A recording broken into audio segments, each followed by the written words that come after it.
Topic का नाम है न्यूटन्स लॉ ऑफ कूलिंग।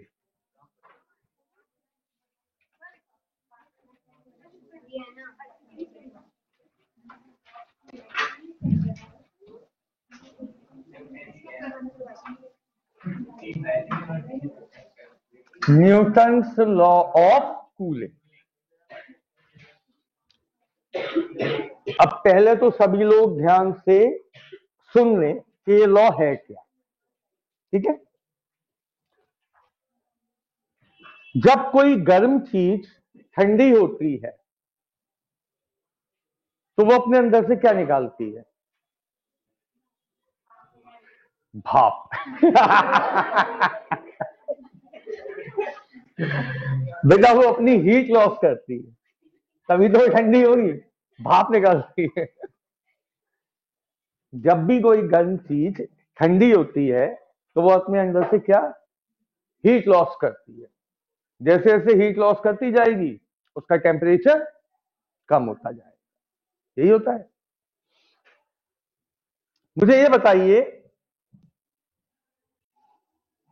ये एक कप है,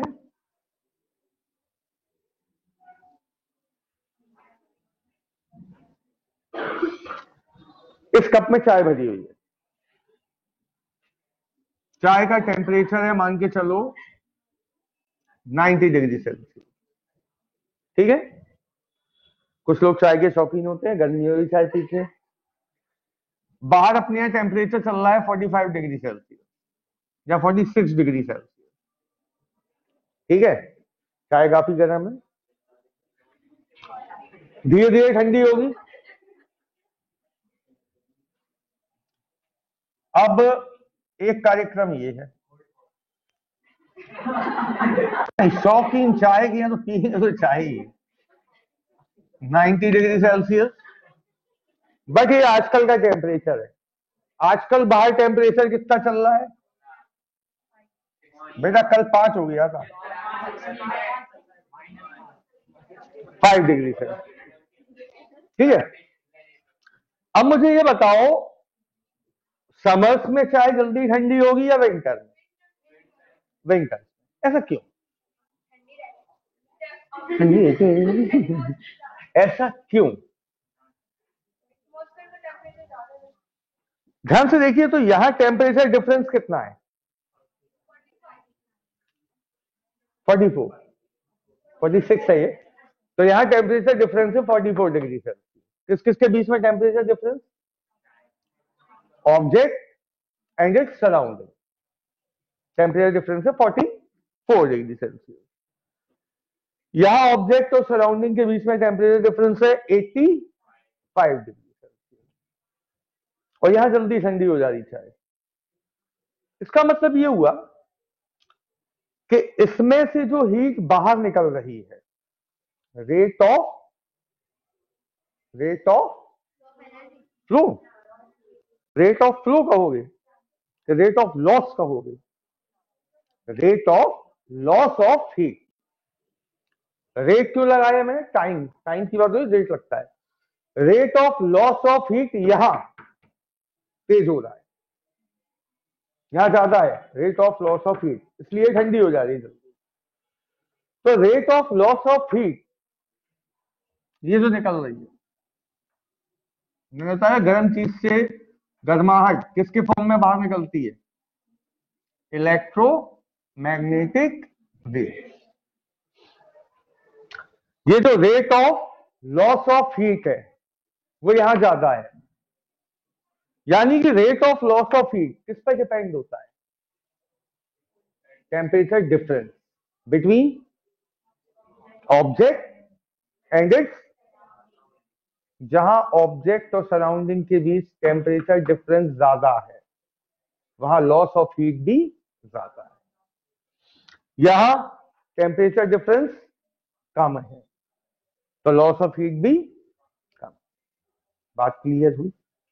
तो न्यूटन क्या कह रहे थे कि rate of loss of heat from any hot object, rate of loss of heat from any hot object is always directly proportional to the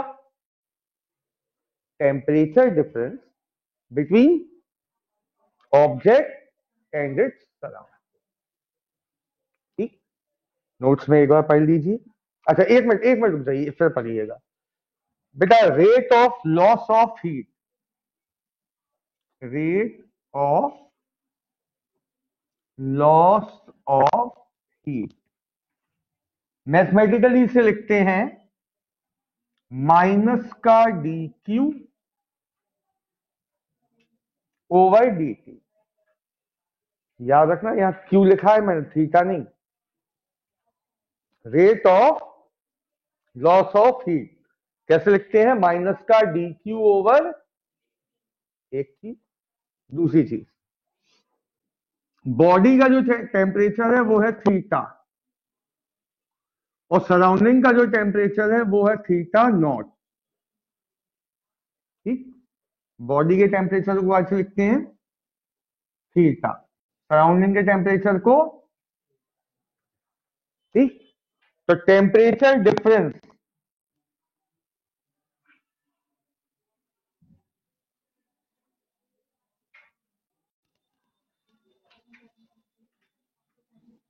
between body and it's surroundings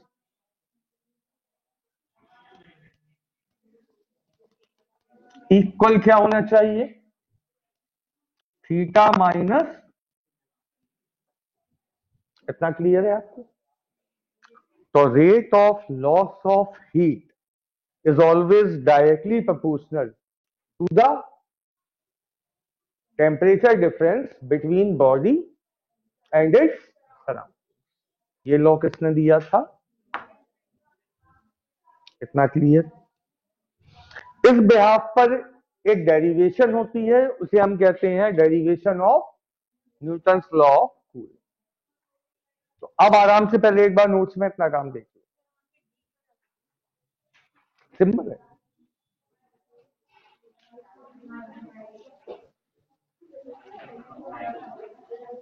पहले इतना देख लो, फिर आगे प्रूविंग बताते हैं.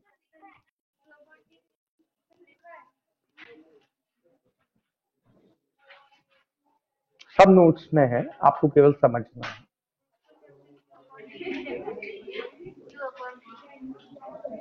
जब कोई चीज धीरे धीरे होती है तो उसके आगे डी लगता है, स्मॉल अमाउंट के लिए डी लगता है.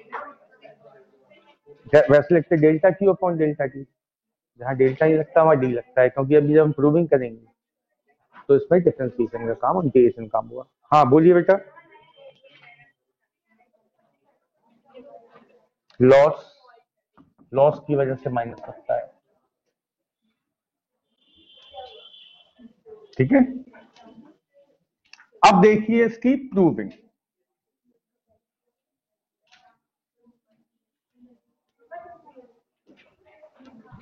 प्रूविंग बेटा माइनस का d Q upon d T किसके डायरेक्टली प्रोपोर्शनल है? Theta minus theta. देखिए कहानी, माइनस का d Q upon d T किसके बराबर है? किसके डायरेक्टली प्रोपोर्शनल है? Theta minus theta. Proportional sign हटाएंगे तो क्या लगेगा? तो माइनस का d Q upon d T equal K theta minus theta. Equation first. इतना क्लियर? अब सुनिए, किसी भी बॉडी को हीट दो या हीट लो, हीट का जनरल फॉर्मूला क्या होता है? m into C into delta T, यही होता है. देखिए यहां जनरल फॉर्मूला है Q इक्वल m इंटू सी